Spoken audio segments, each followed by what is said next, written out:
Hello. So I'm so happy to share something new with you all. This is different than my usual cosmic climate and tarot readings. I'm going to discuss the understanding behind the symbols I've been seeing repeatedly in my regular readings. And so the symbols that I will be discussing are going to be the water, the element of water, the number 7, and Venus correlation. And so this is coming through Hathor, which is why I'm calling this the Esoteric Teachings of Hathor. This is definitely going to be a series. I could just feel this energy is going to be very dominant and present right now in my shares at this time. So this is a timeless message, and the purpose of these teachings right now is going to be to assist humanity in bringing balance back to just everything, right? Restoring balance within our awareness, within the planet, within our consciousness, within our bodies. Just like things have been very extreme. And so my goal with the insights, the shares that I have here, is to really help you to connect or embody that esoteric vibration. And that esoteric vibration is to be in alignment with the highest expression of self, as well as the highest expression of all things outside of self. And so I will also provide just like practical suggestions or techniques as well with what I'm discussing here, because it's like we all, we can all tap into these energies, and it's very, it tends to resonate with us very deeply. But I feel like the next step is to transmute that or really integrate that into our everyday life. So that's going to be my goal here with this video and what I share here, as well as more videos that I do on this. And so esoteric, just to make sure that we're on the same page, is basically defined as universal truth. It is to be within and to be with the divine. So it's tapping into what you innately know, the essence of love and of truth, like that very powerful understanding and wisdom. So just a little bit about me. If you all haven't, if you're just now coming across my content, I am an astrologer, and I have been utilizing astrology for almost 17 years now, as well as my spiritual practice. It's been an expanding journey, and I tend to resonate with so many different perspectives. My purpose in itself is to find the oneness, find the truth within everything that I'm connecting with, as far as this journey.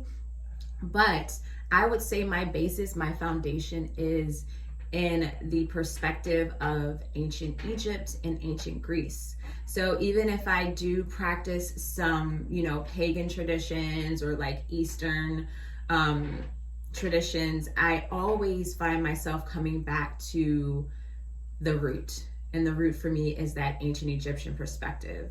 I started off even with astrology by just drawing the hieroglyphs. That's what kind of drew me in. I don't know, it was activating. I just thought they were cool, and that's I don't even draw anything else. I'm not an artist in that way, but I just love drawing these symbols. And so that it's really interesting that these themes have been coming up, and specifically Venus.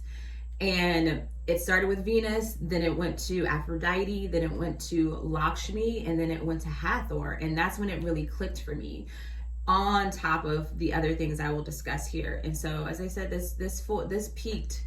These insights came through the full moon in Aquarius, and I just got this instant download. I just saw this random video that popped up on my YouTube. I watched it, and it kind of brought everything together. So that is why I am going to, this video is titled The Esoteric Teachings of Hathor. She's going to be very dominant within my shares, within my perspective. I feel I resonated with her energy so strongly. And the Hathors, which I'll discuss what that means, that's going to be a very dominant energy right now. And I feel the purpose of this is just to help us restore balance within our existence and our experience here on Earth. So who is Hathor? So I'll show you this little card I have from my Egyptian oracle deck. This is Hathor. She is usually depicted with a headdress here of these lunar horns and then the solar disc in between that. She also is depicted as the celestial cow. And many of her, just like the hieroglyphs and just the stories and what you'll see around, I usually always see her as this celestial cow. But Hathor is divine feminine. She is the lady of the heaven, the mother of light, the celestial mother. If you think of source energy as oneness, and then splitting into two, that first split, Hathor is that feminine aspect. Ra is that like masculine aspect, right? Or just like the projection and reception kind of energy, the yin yang energy. So Hathor is also the creative fire that is transformed through water. She embodies both the solar and lunar energies. And so that, when I was reading this, because like I saw the documentary, then I started doing my own research, and this has only been a couple days. And so everything's coming through so effortlessly and very clearly, which is why I wanted to share this with you all. But she embodies both solar and lunar energy. And so what's been coming through to me, I've been really looking at the relationship between the sun and the moon. And the sun is the divine intelligence. It is spirit, it is fire. And the moon is that divine intelligence embodied. And it is the soul. And as we know, or most of us know, that the moon correlates to water. So this is when the water aspect started to like really click for me right now, and why it's so important. So the moon receives the light of the sun, right? It receives that divine intelligence, and it draws down that energy into a physical manifestation. And this is one of the reasons why the moon, it also correlates to the mother or the womb, right? And so this is why our attention is being, you'll see it come up a lot. I just randomly saw one of my old teachers talking about the element of water and working with water. And I'm just like, this is so, it's everywhere. And so water holds memory. It stores memory. And in order to restore balance, an important part of that process is to bless and purify the water. 70% of the earth's surface is water. About 60% of the human body is water. It's like a no-brainer. Cleansing the water cleanses the soul. And as I said, water holds that memory, it holds energy. And I know memory breaks down to liquid light. If you break it down into the Hebrew roots of that, it's Ori and Mem. Mem meaning water, Ori meaning light. So it is that liquid light. That energy, it stores the energy. And so when we cleanse the water, we cleanse the soul. And this is a really big deal, because once we start to really connect with the water and cleanse it and bless it, that will help to bring other elements back into balance, bringing the environment back into balance. So, on a practical standpoint, what's really going to be helpful is mindfulness, gratitude, practicing, very good ethical, like agriculture and farming and things of that nature, just changing our lifestyles as a collective, and just practical humanitarian efforts, like coming together.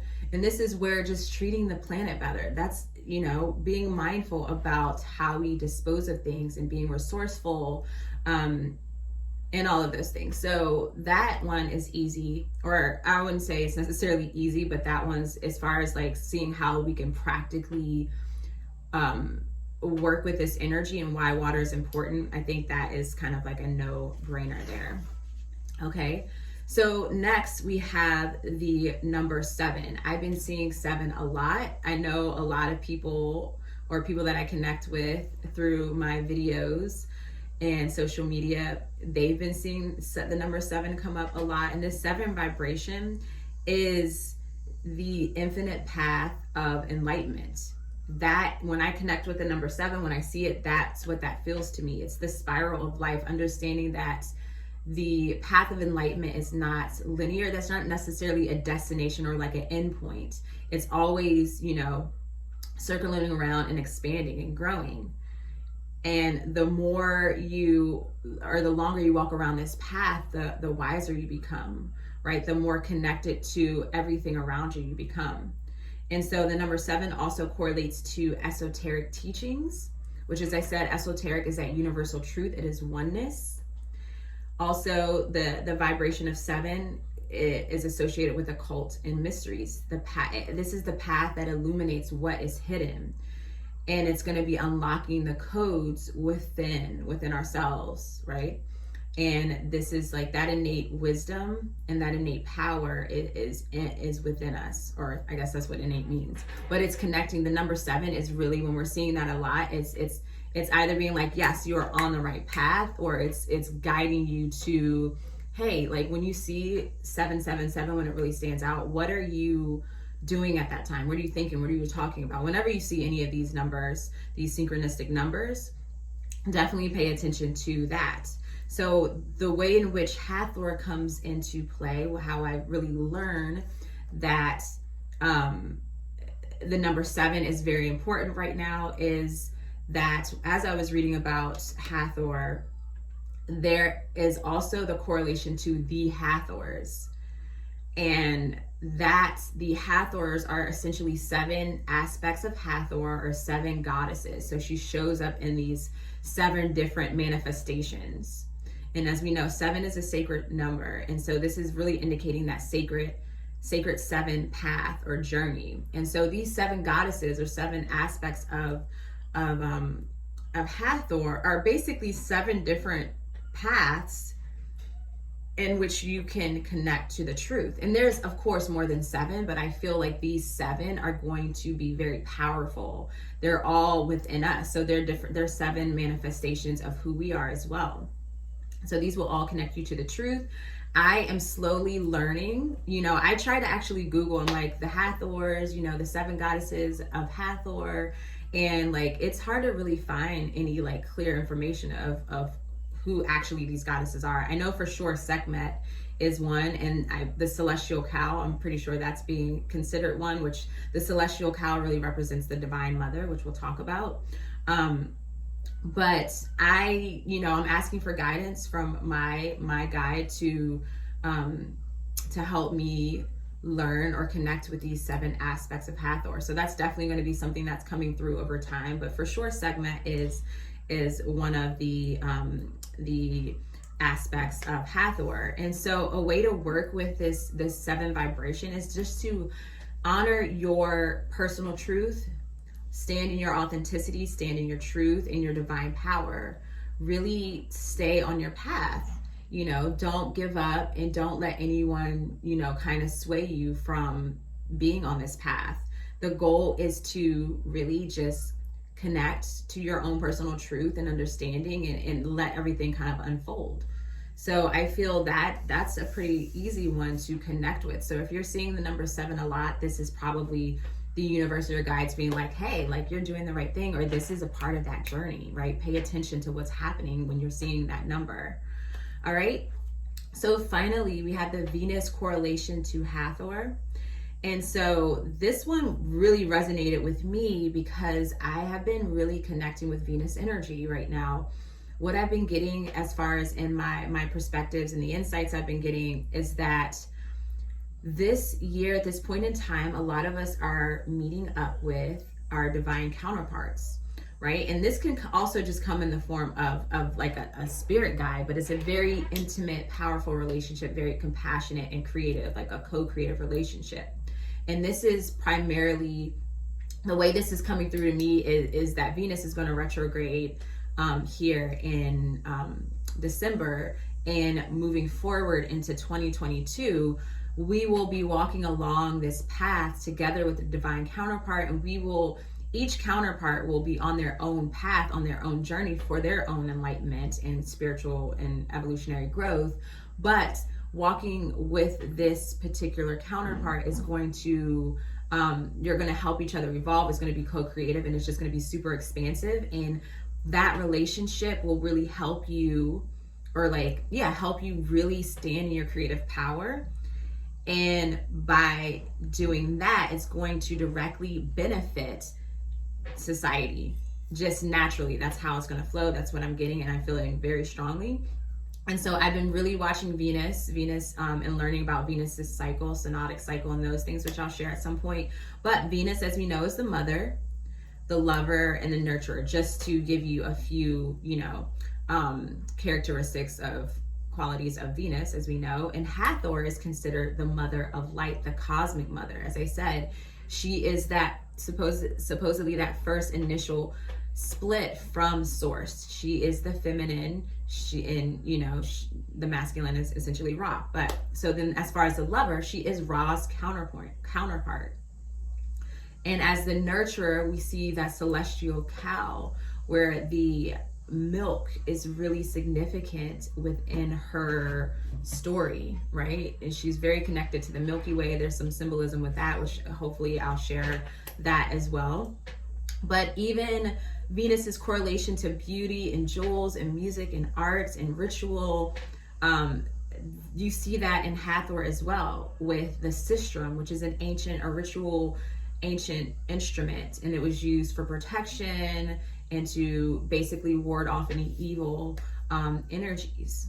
And then there's also the manat, I hope I'm saying that right, is associated with Hathor, which is this bejeweled collar thing that you see her holding.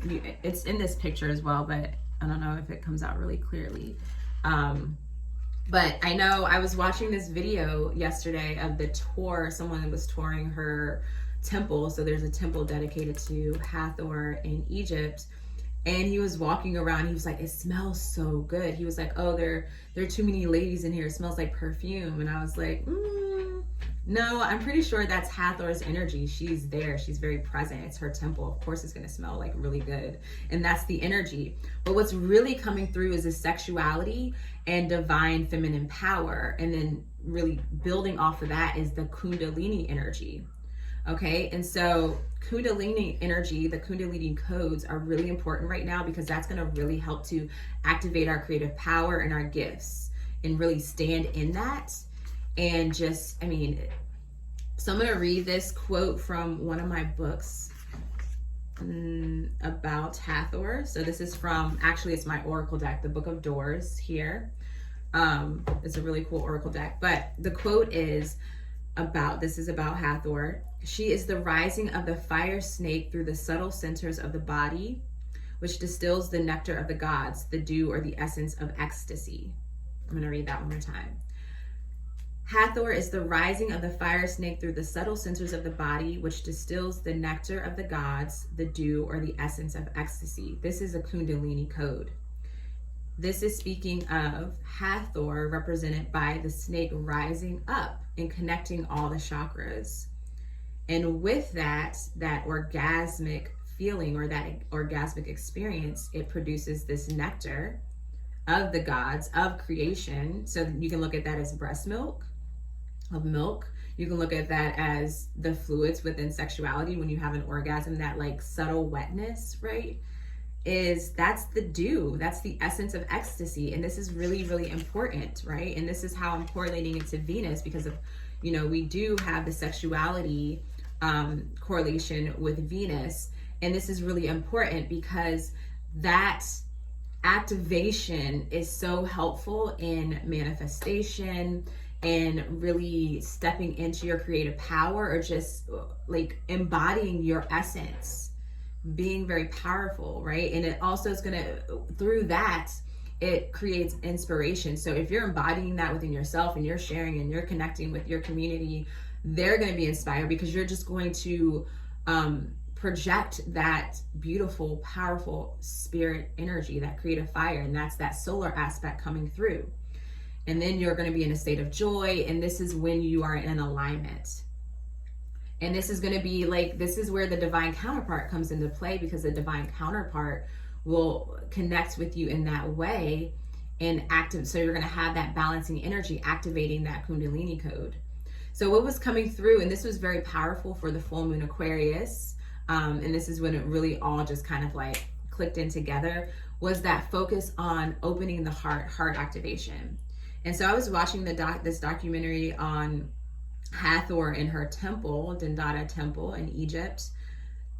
There were a lot of number of synchronicities, a lot of alignments, and one that really came through, or that was a focus, one was 144, but 144 being connected, or 3 vibrations of 144. So if you guys follow my cosmic climates and readings, you know the number 3 is very significant. But there's 3 parts of that 144 vibration of the heart, 144, or not the heart, 144 vibration of matter, 144 is the vibration or seed of energy, and then the last 144 is the seed of vibration. So all of those coming together is 432, which is the perfect vibration to align with the heart. And this is how you access Hathor's temple. And by accessing Hathor's temple, you're activating your heart, and you're also activating these other aspects that I've mentioned here. So this is a way to connect to this Venus energy here, to really open yourself to connecting with that divine counterpart, to opening yourself up to this aspect of creation, creative mother, and the nurturer. Is to, a way to do that is to meditate with this 432 hertz. Creating a ritual where you spend some time within that frequency. And this is what they're calling free energy here, this 432 hertz. So I feel really complete with this. I hope you enjoyed it. As I said, I'm going to be doing more of these. If you don't already follow me on Instagram, if you just kind of came across this either YouTube or some other way, please follow me on Instagram. I'm always doing astrology readings, cosmic climate readings for the collective, as well as tarot readings with the astrology. And this is where all of the symbols, the messages are coming through. And so I'm connecting all of these and sharing these esoteric teachings. Definitely feel like Hathor is going to be very dominant and powerful in the foreseeable future with my shares here. And so if you really like this, like it, subscribe, follow, do all the things, and I can't wait to hear your feedback. Take care.